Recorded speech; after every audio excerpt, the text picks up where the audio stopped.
Militant as well being killed in that clash between Kenyan security forces and suspected Al-Shabaab militants in Mandera town. We're joined in studio by a security expert, our resident analyst, George Musamali. Always a pleasure to have you with us as we get to take a look at security matters. Thank you. All right, now, the latest spate of insecurity follows the abduction of 2 Cuban doctors in Mandera who are believed to be held within Somalia. Let's just take a look at the gaps that we have as a country. We well know of the proximity of Mandera to the border and to Somalia as well, which might actually contribute to the insecurity cases. But I'm sure much more can be done by security forces in Kenya as well as the police reservists. What do you think is the gap that needs to be filled? I think first, I will agree with you that much more needs to be done to make sure that the country is secure from the likes of Al-Shabaab. And one thing people should note is that the security situation in Somalia is still volatile, and Al-Shabaab are the major threat. They are really the biggest threat in security in Somalia. And this has given them capacity not only to operate within Somalia, but cross the borders, get into Kenya and carry out these attacks. We must accept that Al-Shabaab's capacity and strength are still there, despite the persistent and the continued ground and air strikes by the allied forces led by the US. What we need to look at here is why Al-Shabaab is still thriving despite all these airstrikes. Their leaders have been targeted, they have been killed, but you still find that they are still evolving. New leadership is coming up and they're picking up the mantle, and these strikes continue. Where is the gap? Where is the gray area? And from my own experience, I think what we are doing in Somalia, both UNISOM and the KDF, is that we are using tact more than strategy. We don't have strategy. We don't have a proper strategy to deal with the elements of Al-Shabaab. And this is why you'll find that every other time we are experiencing new attacks, we are experiencing new tactics being used by the Al-Shabaab. For example, the abduction of the Cuban doctors.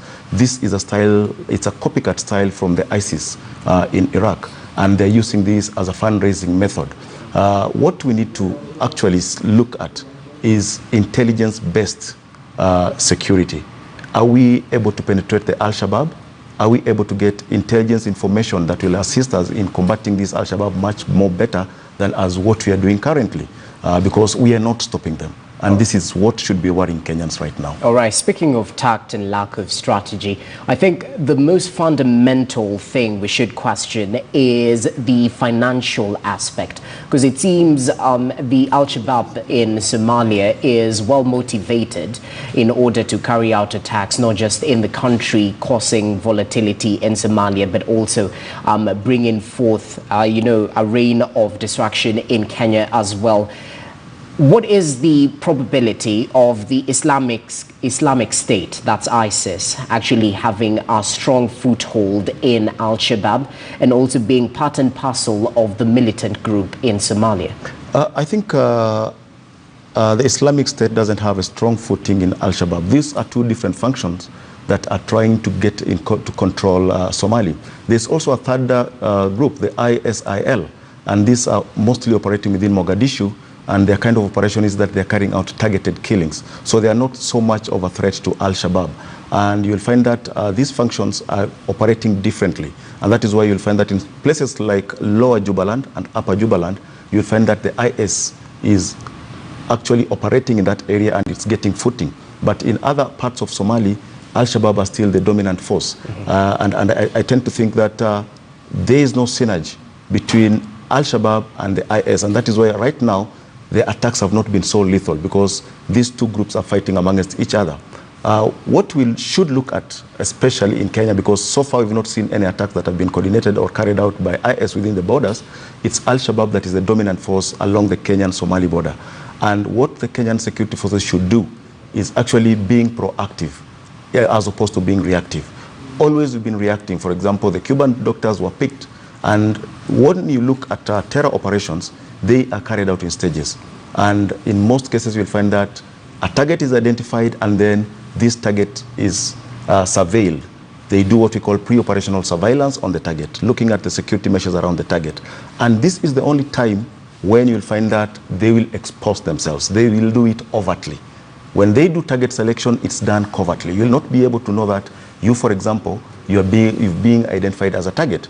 But when they want to get information about you, they will do it overtly. They will expose themselves, they'll talk to people, and this is where now intelligence comes in. We can be able to see, identify a threat, and then come up with countermeasures before this attack actually takes place. 99.9% of all planned terror attacks succeed because they have an advantage of 2 minutes. They already know the security measures in place, they know the target, and they have gone out and planned this attack. So what we need to do better is actually being able to reduce these 2 minutes into 1 minute, and this can only be achievable by use of proper intelligence gathering. And what the gap I'm seeing in Kenya is that we don't like involving members of the public in matters of security. Yet, members of the public should form an integral part of a security strategy. They have what we call popular intelligence. These people, when they come, they cross the border, they interact with the locals. The locals know them. They look suspicious. This information should be passed to the security agencies. And if that is not done, then you'll see the rate of success of Al-Shabaab attacks across the border being maintained at that level, and at sometimes we might think they are going under, but this might increase with time. So let us have a proper strategy, and let us bring in members of the public to work closely with the security agents in matters of securing our border against the elements of Al-Shabaab. Even as our security forces yearn to be more proactive than reactive, let's cross the border over to Somalia. Our Kenyan troops are involved in the mission AMISOM, which is somehow deemed as a success since it's managed to gain stronger foothold in the region, sufficiently decreasing the relative power of the enemy, and they've also managed to create a relatively secure environment that has allowed a certain extent of peace and stability and regional governance as well. Although the positive outcome, the problem of conflict and social devastation is still rife in Somalia, and it persists. What's your take on the journey of securing Somalia so far? So far, so much resources have been concentrated on fighting the Al-Shabaab. We've put so much resources in fighting the IS. Resources have been put in fighting the ISIL. But we are forgetting that we have other security problems bedeviling Somalia. For example, there's inter-clan wars within the borders of Somalia. People are fighting for land, people are fighting for water resources. They are also a cause of insecurity within the region. So we should not only base our activities on concentrating on these Islamic groups, the extremists that have actually exposed themselves, and we know their activities. Yet, to secure Somalia, we need proper participation from the locals. We cannot be able to secure people who are not, you cannot be able to help people who are not ready to help themselves.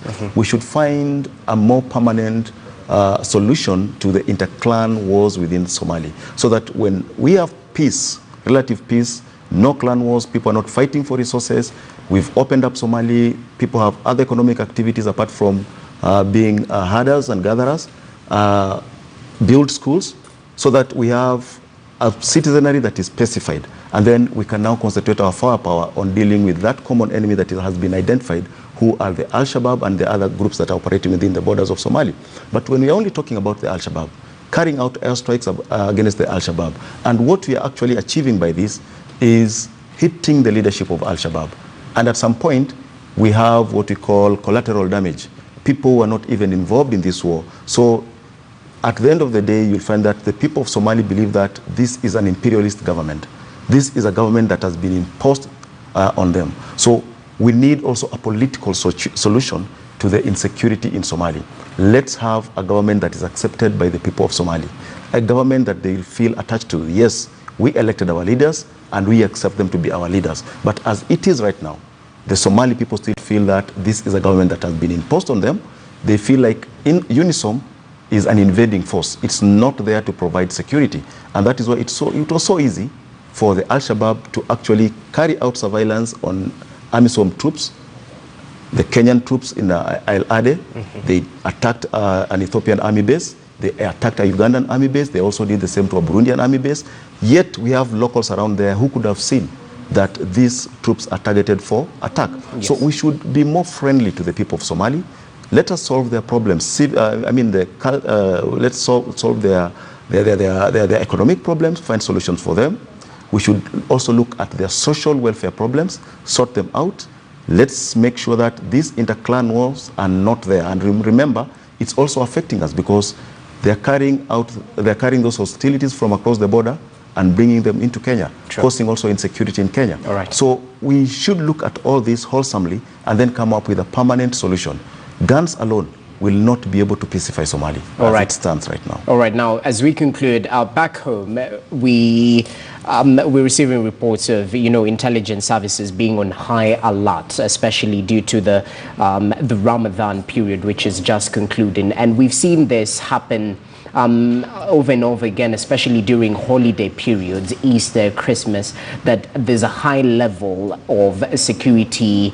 There's a high level of security, especially in Kenya, trying to avert an terrorist attack. Now, in terms of being proactive, I still want to take you back. What exactly should we do? Because we saw a wall, quote unquote, that was built along the border without much fruits, it's not in terms there. The wall is not there. Exactly, a non-existent It doesn't wall. exist. It exists on paper. Exactly. So in terms of being proactive as Kenyans in terms of security, not just for the security agencies, but Kenyans as well, how should we approach it? I think what we need to do is that let's appreciate the fact that it's not only in Kenya that there's this alert. All over the world, it has been known, experience has shown that these extremists take advantage of festive moods and festive season to carry out attacks. A very good example is that during Easter, we had an attack in Burkina Faso where 9 people were killed in a church service. So as Kenyans, what we need to do is that let us be our brother's keepers. Let us watch each person's back. And I always try to tell people that when you are targeted, you'll be able to see. And anything that is suspicious, treat it as suspicious.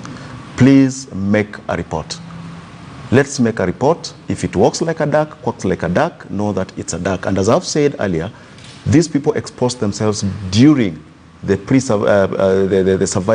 target surveillance period. And the behavior is normally abnormal. And that is why I've said the link that is missing in our war against terror is public participation. People should be told how to make reports of any suspicious activity, any abnormal activity that they witness around them. The police or the security agents should make the Kenyans their friend because most information is with the Kenyans.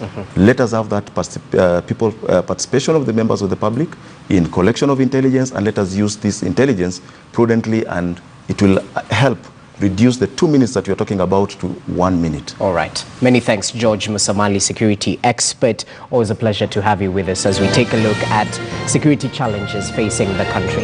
Pleasure, sir. All right.